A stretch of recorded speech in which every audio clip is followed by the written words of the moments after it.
Selamat berjumpa kembali untuk rekan-rekan guru, kemudian juga dari kalangan akademisi, baik itu teman-teman kalangan dosen maupun mahasiswa.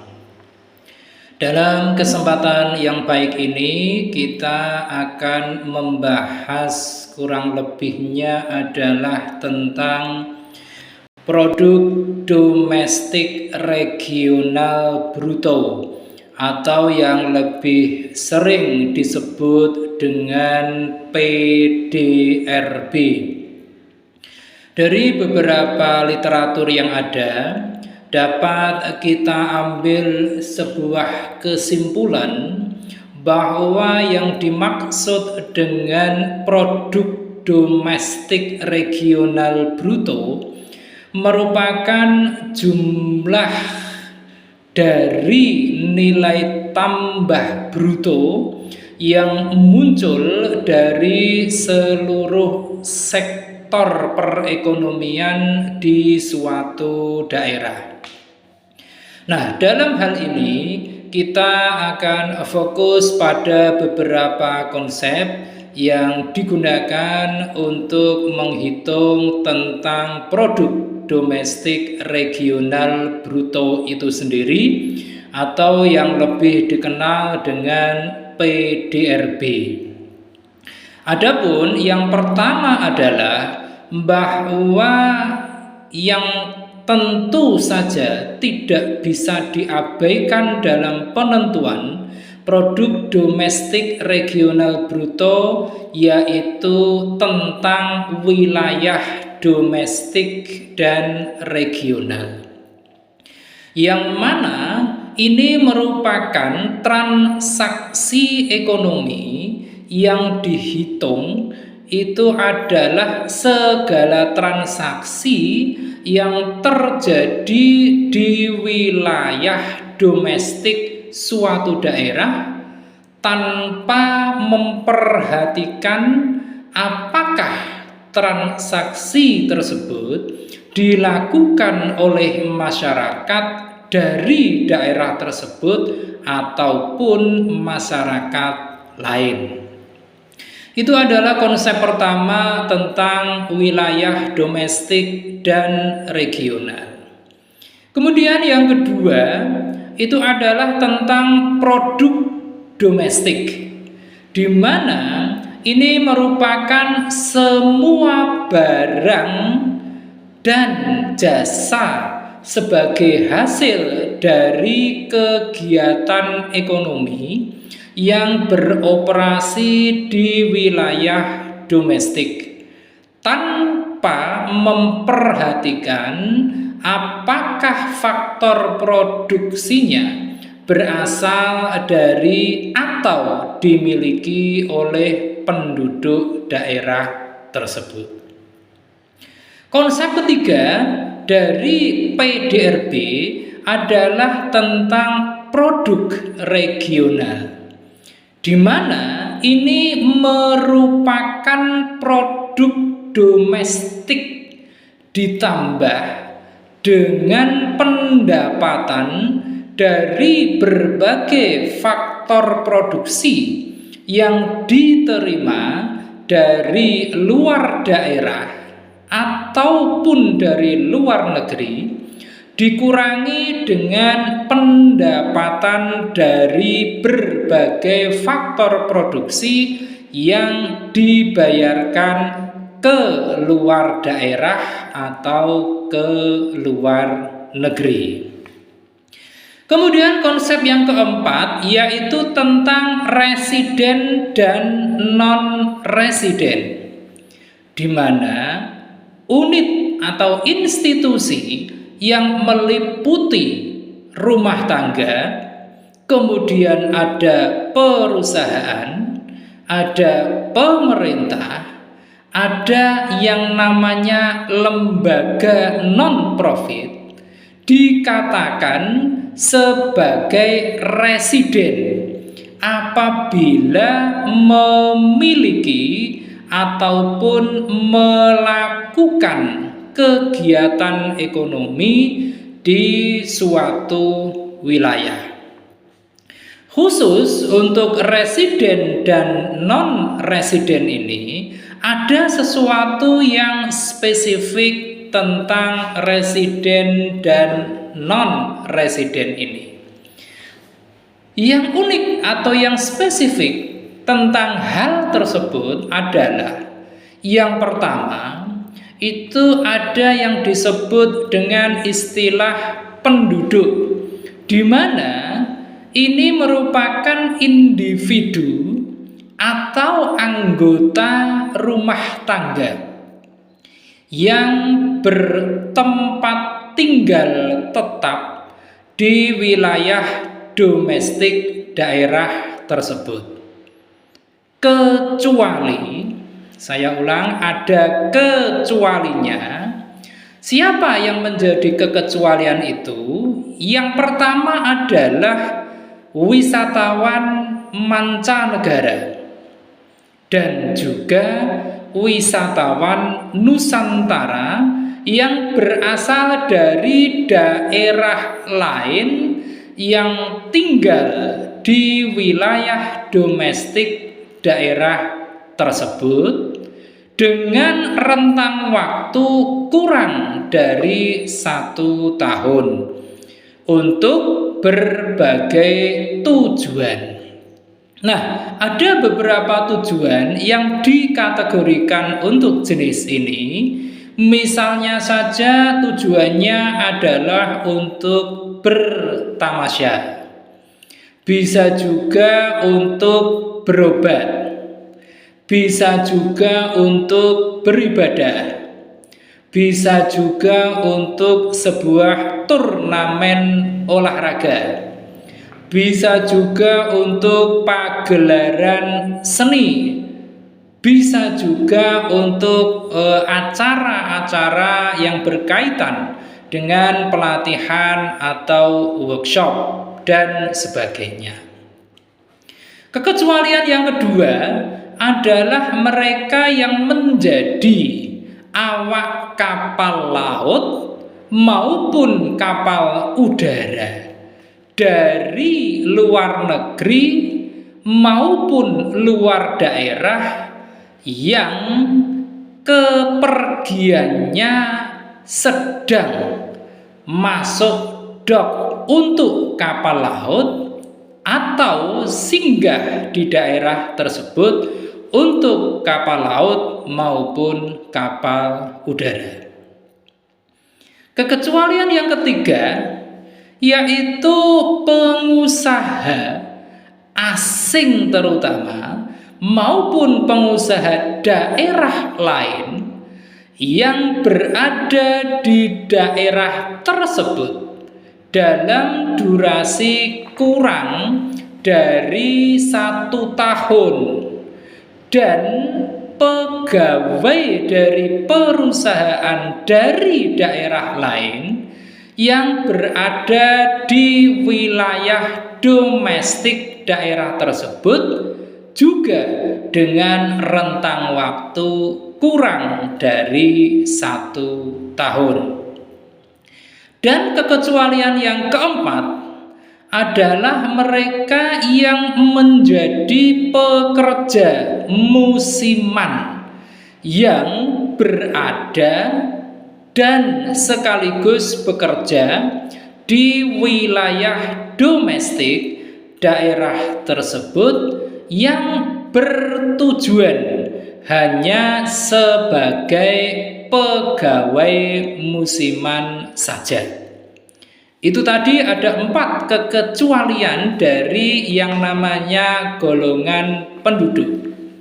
Dan yang kedua, dari yang spesifik tentang residen dan non-residen dalam hal penghitungan PDRB adalah organisasi internasional yang merupakan bukan residen di wilayah di mana organisasi tersebut berada. Namun, pegawai dari badan internasional tersebut merupakan bukan penduduk daerah tersebut jika melakukan misinya dalam kurun waktu kurang dari 1 tahun. Kemudian konsep yang kelima dari PDRB itu adalah tentang produk domestik regional bruto, PDRB atas dasar harga pasar, di mana ini memberikan sebuah makna bahwa jumlah nilai tambah bruto yang muncul dari seluruh sistem dan sektor perekonomian di suatu wilayah. Adapun nilai tambah di sini yang dimaksud adalah bahwa nilai yang ditambahkan dari kombinasi berbagai faktor produksi dan bahan baku dalam proses produksi. Pertanyaan yang muncul adalah bagaimana menghitung produk domestik regional bruto atas dasar harga pasar. Formulanya adalah jika kita ingin mendapatkan angka PDRB atas dasar harga pasar, maka kita harus menjumlahkan nilai tambah bruto dari masing-masing sektor dan menjumlahkan nilai tambah bruto dari seluruh sektor tersebut. Itu tadi adalah konsep tentang produk domestik regional bruto atas dasar yang disebut harga pasar. Kemudian yang keenam adalah kita mengenal istilah produk domestik regional bruto.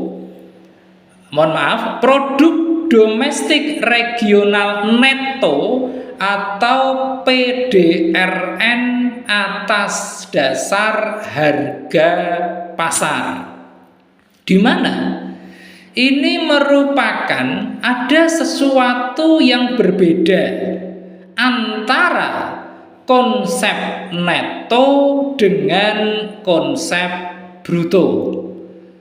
Kalau kita meninjau dari sisi konsep bruto, maka penyusutan masih termasuk di dalamnya. Namun sebaliknya, jika kita meninjau dari sisi konsep neto, maka komponen dari penyusutan telah dikeluarkan. Pertanyaan selanjutnya yang muncul adalah bagaimana kalau kita ingin menghitung pendapatan dari PDRN atau produk domestik regional neto, PDRN atas dasar harga pasar.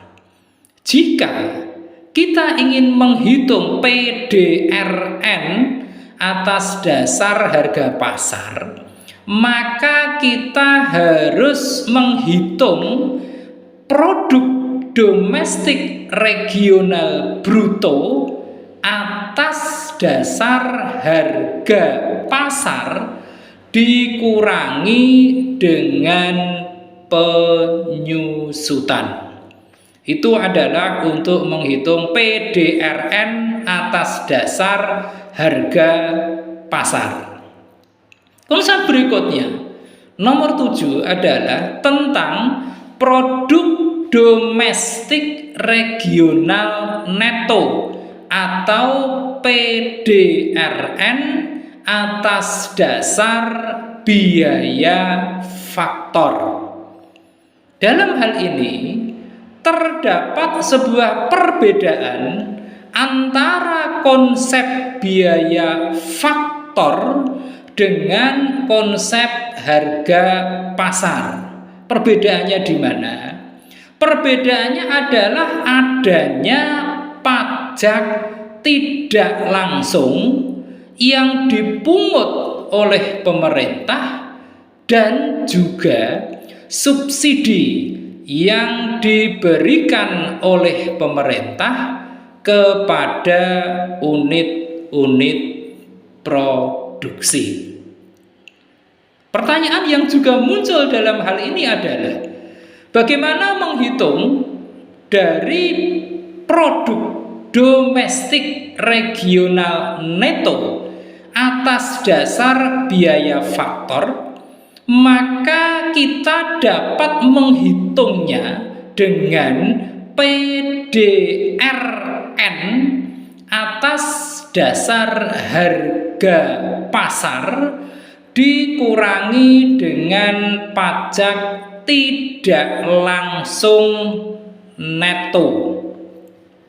Itu tadi tentang produk domestik regional neto atau PDRN atas dasar biaya faktor.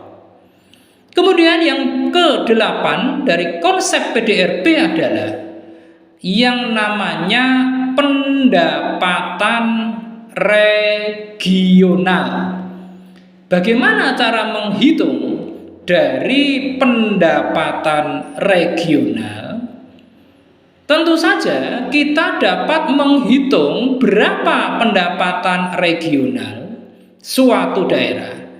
Kita dapat menghitungnya dengan menghitung PDRN atas dasar biaya faktor dikurangi dengan pendapatan yang mengalir keluar dan ditambah dengan pendapatan yang mengalir ke dalam suatu daerah. Dan yang terakhir, konsep dari PDRB adalah tentang pendapatan regional per kapita. Bagaimana cara menghitung pendapatan regional per kapita? Kita dapat menghitungnya dengan formula yang cukup sederhana, yaitu kita menghitungnya dengan pendapatan regional dibagi dengan jumlah penduduk yang tinggal di daerah tersebut. Demikian penjelasan singkat kita tentang produk domestik regional bruto. Oleh karenanya, dengan angka-angka yang tergambarkan dalam produk domestik regional bruto tersebut akan sangat mendeskripsikan bagaimana suatu daerah atau bagaimana suatu wilayah mampu dalam meningkatkan segala transaksi yang melibatkan banyak pihak, yang ujungnya adalah bagaimana para pelaku ekonomi tersebut saling berinteraksi dengan tujuan untuk menciptakan sebuah kondisi di mana ekonomi suatu daerah atau wilayah berjalan sesuai dengan berbagai perencanaan, terutama perencanaan yang berkaitan dengan perencanaan pembangunan bidang ekonomi di suatu daerah. Dengan semakin besarnya angka PDRB dari suatu daerah, maka dapat diambil sebuah benang merah bahwa daerah tersebut tingkat perputaran ekonominya juga semakin tinggi. Dengan berputarnya ekonomi semakin cepat atau semakin tinggi, diharapkan tingkat kesejahteraan dari wilayah atau daerah tersebut juga akan meningkat. Karena dengan semakin besarnya angka-angka baik dari faktor produksi maupun dari berbagai sisi ekonomi yang lain, akan menggambarkan bagaimana potensi daerah tersebut dapat dimanfaatkan secara maksimal demi meraih sebuah angka pertumbuhan ekonomi yang positif. Demikian pembahasan singkat kita tentang produk domestik regional bruto atau PDRB. Mudah-mudahan pembahasan yang sangat singkat ini akan memperluas hasanah wawasan kita sekaligus membawa keberkahan bagi kita semua. Terima kasih atas penyaksiannya dalam tayangan video yang singkat ini. Jangan lupa setelah menyaksikan tayangan ini, silahkan Anda klik untuk tombol like, Anda komentari, Anda share, dan tentu saja jangan lupa subscribe. Terima kasih.